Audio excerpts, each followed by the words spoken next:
अस्सलाम वालेकुम जी, my name is सपना। उम्मीद है कि आप खैरियत से होंगे। मैं भी अल्हम्दुलिल्लाह बिल्कुल खैरियत से हूँ। तो जी आज मैं लेके आई हूँ आपके लिए 15 डेज़ की ग्रूमिंग टिप्स के 15 दिन बाद आपने क्या करना है। तो जी सबसे पहले आपने ऑयलिंग करनी है, चाहे आप कोकोनट ऑयल से करें, आलमंड ऑयल से करें या फिर आप करें कैस्टर ऑयल से, या फिर आप मस्टर्ड ऑयल ही ले लें जो कि बेस्ट है। या 15 डेज़ में एक दफ़ा आप होममेड मास्क भी अपने हेयर्स पे अप्लाई कर सकते हैं, हेयर्स की फ्रिजीनेस ख़त्म करने के लिए, ड्राइनेस ख़त्म करने के लिए, अपने बालों को सिल्की और स्मूथ बनाने के लिए। ठीक है जी। तो 15 डेज़ का जी एक स्टेप हो गया डन। अब जी दूसरा स्टेप आता है, वो आता है जी अपने फेस की शेविंग करना और अपने प्यारे से आईब्रोज बनाना, और जितने भी एक्स्ट्रा आपके फेशियल हेयर हैं उनको रिमूव करना बहुत ज़्यादा ज़रूरी है। देखें, अगर आप इनको रिमूव करेंगे ना तो आपके जो फेस का लुक है, जो मेकअप निकल के आएगा, मतलब आप चाहे सन ब्लॉक लगाएं, चाहे बीबी क्रीम लगाएं ना, वो आप पे बहुत ज़्यादा प्यारी लगेगी। एक तो शेविंग करने से आपको क्या फ़ायदा मिलता है मैं बताऊँ आपको। एक तो आपकी ग्लोइंग स्किन हो जाएगी, ठीक है, और दूसरा आपकी डेड स्किन क्लियर हो जाएगी। जब आपकी डेड स्किन क्लियर होती है तो आपकी स्किन पे ग्लो आ जाता है, ठीक है। तो आप अगर ऑफिस जा रही हैं, अगर आप कॉलेज जा रही हैं, अगर आप यूनिवर्सिटी जा रही हैं, तो आपकी बीबी क्रीम, चाहे आपका सन ब्लॉक, चाहे आपकी डे क्रीम हो, ठीक है, वो आपकी स्किन पे बहुत ही ज़्यादा स्मूथ अप्लाई होगी।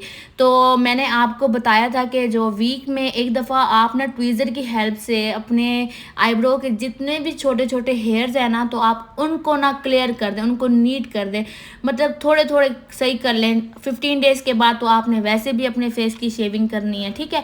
अगर आप थ्रेडिंग को प्रेफर करते हैं तो वो कर लें, ठीक है, 15 डेज़ के बाद।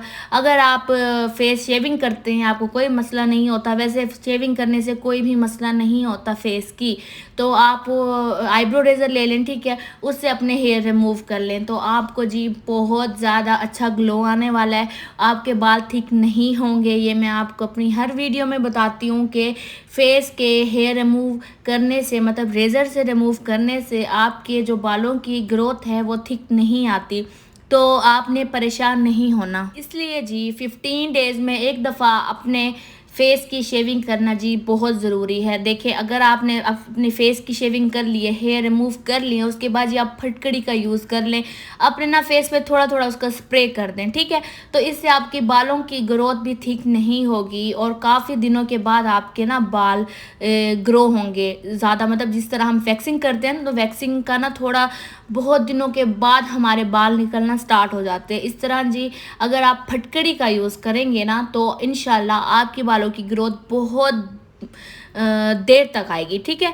तो अगला स्टेप है जी ग्रूमिंग टिप्स का 15 डेज़ में जो आपने करना होगा वो होगा जी वैक्सिंग का। चाहे आप वैक्सिंग करें 15 डेज़ के बाद, चाहे आप रेज़र यूज़ करें, ठीक है, अपनी आर्म्स पे और अपनी लेग्स पे, ठीक है। अगर आप रेज़र यूज़ करेंगे तो आपने स्क्रबिंग लाजमी करनी है। देखिए, वैक्स करने से ना आपको रैशेस भी हो सकते हैं। मैं अभी आपको आगे दिखाऊंगी कि मुझे किस तरह छोटे छोटे नील पड़ गए हैं, रैशेस पड़ गए हैं, तो ये भी मसला हो सकता है, ठीक है। अगर आप रेज़र यूज़ करेंगे, देखिए रिवाज का रेज़र ले लें, डबल रेज़र यूज़ किया करें, इससे आपको एक तो कट नहीं आएगा और इससे आपकी डेड स्किन क्लियर हो जाएगी। जितनी भी डस्ट होगी आपकी आर्म्स पे, आपकी लेग्स पे, वो सारी रिमूव हो जाएगी।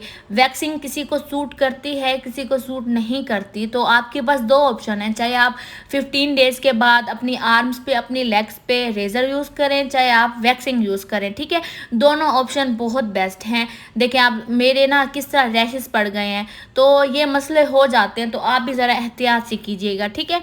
तो जी अगला स्टेप है वो है जी अपनी स्किन पे, देखें, पहले मास्क अप्लाई करेंगे ताकि जब हम नेक्स्ट स्टेप अप्लाई करें ना अपनी स्किन पे, ठीक है, वो हमारी स्किन फिर उसके लिए प्रिपेयर हो।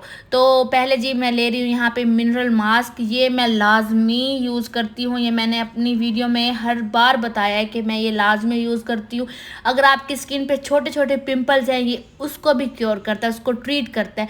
तो जी अगर आपने नहीं लिया तो आप मेरे कहने पे ले लें। और एक और बात मैं आपको बताऊं, जितनी भी ये मैंने सारी चीज़ें आपसे शेयर की हैं, ये मैं अपनी वीडियोस में कई बार शेयर कर चुकी हूँ, इसलिए ये मैं चीज़ें लेके आई हूँ कि अगर आपने मेरी कहने पे अगर आपने ये चीज़ें बाय की हों तो आप इनका यूज़ अपनी ग्रूमिंग टिप्स में ले आएँ, ठीक है?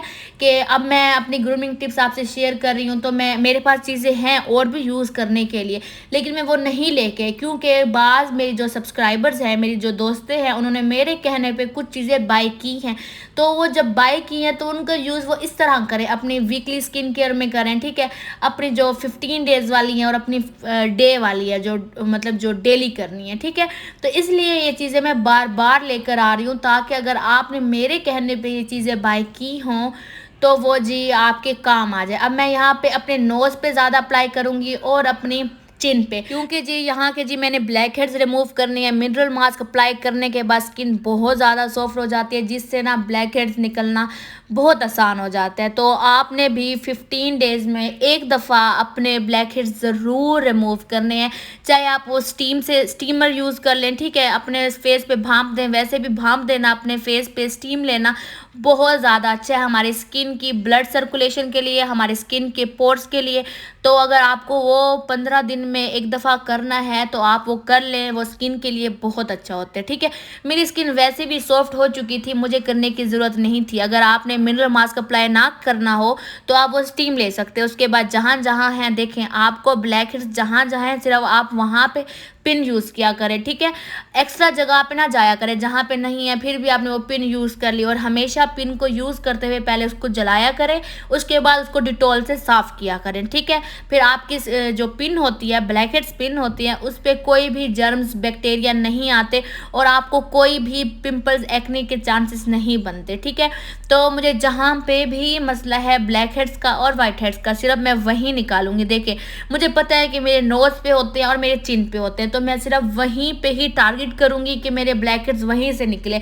यकीन करें, जब ब्लैक हेड्स निकलते हैं ना, स्किन इतनी ज़्यादा स्मूथ हो जाती है, परफेक्ट हो जाती है। तो 15 डेज़ में ना आप इनको निकाल लिया करें लाज़मी। जो भी मैंने आपको वीकली, ठीक है, डेली और 15 डेज़ की है ग्रूमिंग टिप्स शेयर, अगर आपने ये चीज़ें फॉलो कर ली तो यकीन करें, मैं नहीं कहती कि आपकी स्किन पे कोई प्रॉब्लम हो या आपकी बॉडी पे कोई भी प्रॉब्लम्स हो। तो ये जितनी भी चीज़ें हैं, मैंने बहुत सोच समझ के सारे स्टेप ना अपनी सारी वीडियो में इंक्लूड किए। इंशाल्लाह देखेंगे कि आपकी स्किन कितनी ज़्यादा स्मूथ, कितनी ज़्यादा बेस्ट और बिल्कुल जिस तरह हमारे पोर्स के अंदर डस्ट चली जाती है, हमारे पोर्स क्लीन नहीं होते, हमारी स्किन डल हो जाती है, तो ये आपको मसले नहीं आने वाले अगर आपने ये पार्ट अपनी ज़िंदगी में इंक्लूड कर लेने हैं, ठीक है?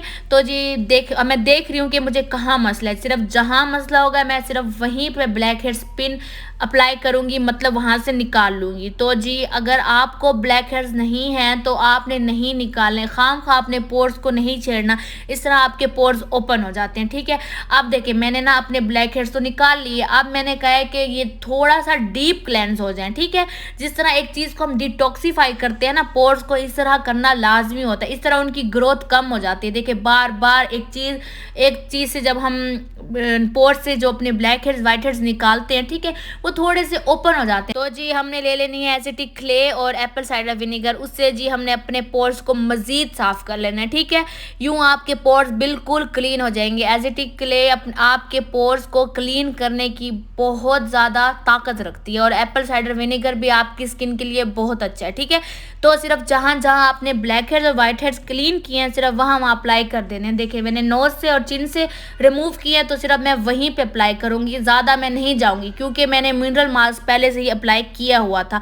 तो जी आपने भी इस तरह करना है। अगर आपके पास एसिटिक क्ले नहीं है, ठीक है, इंडियन हीलिंग क्ले जो है वो नहीं है, तो आपने घर में जो मुल्तानी मिट्टी होती है वो ले लेनी है और उसमें डाल लेना है आपने एप्पल साइडर विनेगर। अगर वो भी नहीं है तो जी आपने उसमें रोज़ वाटर इंक्लूड करके जहाँ जहाँ पे भी आपने ब्लैक हेड्स और वाइट हेड्स रिमूव किए हैं, सिर्फ वहीं आपने अप्लाई कर लेना है, ठीक है? इससे जी आपको बहुत ही बेहतरीन रिजल्ट मिलेगा, ठीक है? आपके पास कोई भी मिट्टी हो, आप उसको यूज़ कर लें, बस आपने ना अपने पोर्स पे अप्लाई करना है। तो लास्ट में अप्लाई करूँगी मैं विटामिन सी और ई सीरम, ताकि मेरे ब्लैक हेड्स रिमूव करने के बाद जितने भी निशान पड़ गए हैं उससे मुझे पिंपल ना हो, कोई एक्ने ना हो, ठीक है? तो उम्मीद है जी ये मेरी 15 डेज़ की ग्रूमिंग टिप्स आपको अच्छी लगी हो। अगर आपको अच्छी लगी हो तो प्लीज़ मेरे चैनल को लाइक कीजिएगा, सब्सक्राइब करेंगे तो आपकी बहुत मेहरबानी होगी। मिलूंगी मैं अपनी नेक्स्ट वीडियो में पार्ट 4 के साथ, वो भी होगा जी एक फेशियल पे, और मैं बहुत ही ज़बरदस्त आपसे एक फेशियल शेयर करूँगी, ठीक है? तो ख्याल रखिएगा अपना, अपने अम्मी अब्बू का। तब तक के लिए जी अल्लाह हाफिज़ जी, बाय बाय।